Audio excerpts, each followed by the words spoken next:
Okay, so the first thing we're going to do is mount the tool in the tool post. So you mount the tool so that it's sticking out about an inch. You just want to minimize your overhang so that you don't get vibration.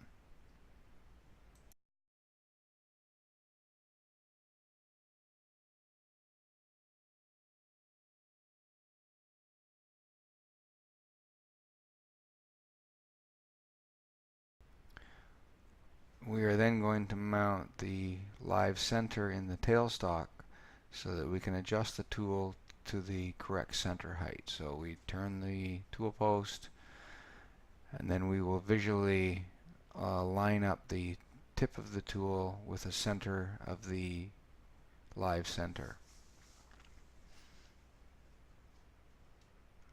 The height is adjustable using the adjustment screw.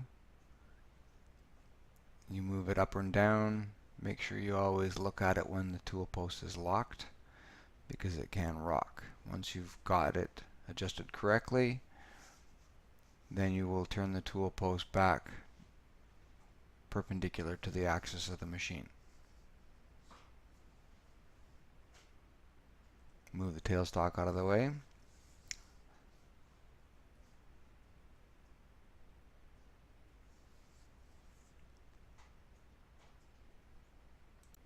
Here we are going to set the machine to 900 RPM using the selection levers. You can see that there's 4 ranges, and in those ranges there's a high and low range.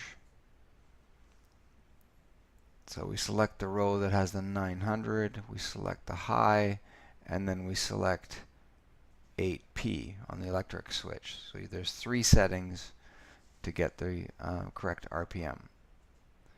The machine will not start unless the guard is down. So we close the guard and engage the clutch, and the machine will turn.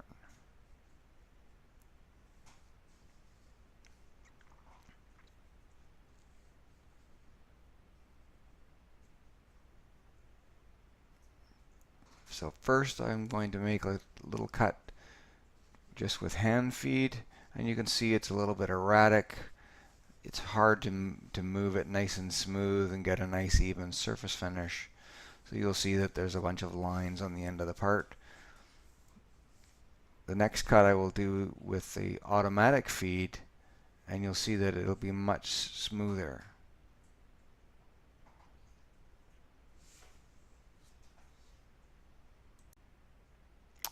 So I'm going to adjust the quick change gearbox and adjust the feeds to get a 10 thou feed rate on the cross slide.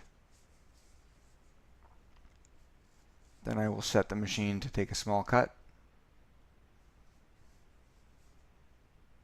So you use 1, Roman numeral 1, S, Y, and 8 to get the 10 thou feed.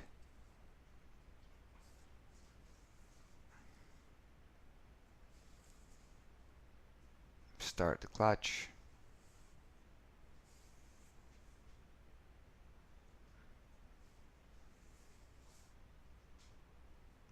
Set the small cut and engage the feed.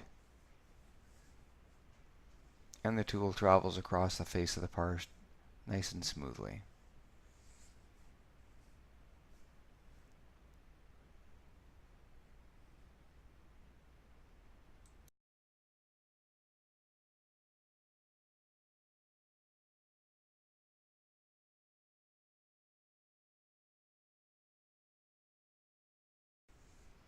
The one thing to remember as machinists, when we make cuts, everything we do, we create sharp edges, and you can see that the sharp edge is actually scraping my fingernail.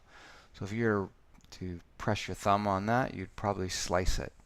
So you want to be careful. So the first thing you need to do is remove that sharp edge. So I slowed the chuck speed down to, I think, 185 RPM, and then I filed that sharp edge away.